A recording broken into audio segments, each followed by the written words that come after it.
My name's Ethan Cole, 42 years old, born and raised on a small piece of land just outside of Missouri. It wasn't much, 30 acres, an old red barn, a pond where my father taught me to fish. That farm wasn't just property, it was home. It was our bloodline. My grandfather built it after the war.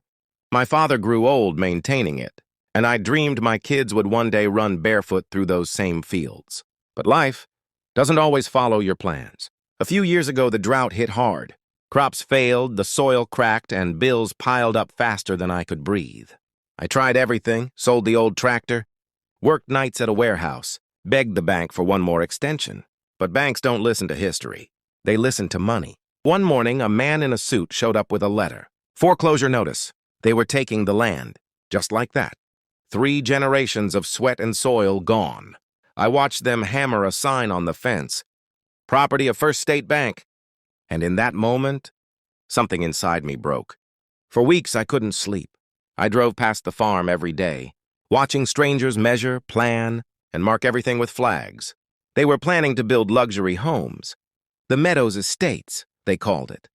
35 homes right on top of the field where my father's ashes were buried. One night, sitting by the old dam at the edge of the property, I remembered my grandfather's words.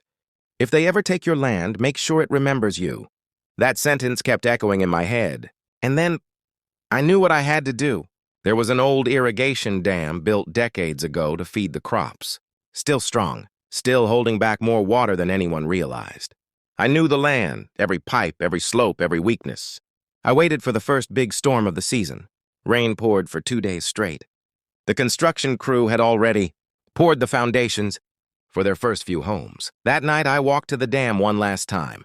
The rain washed over my face, and I whispered to my father, "They took your farm, Dad, but they'll never own it."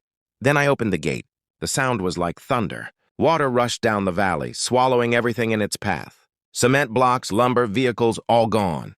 The next morning, where there once was the meadows, there was only a vast, shimmering lake.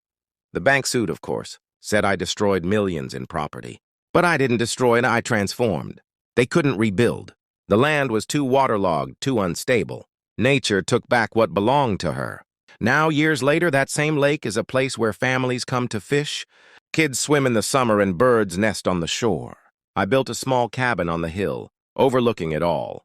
Sometimes I sit there and smile, because the land finally got peace.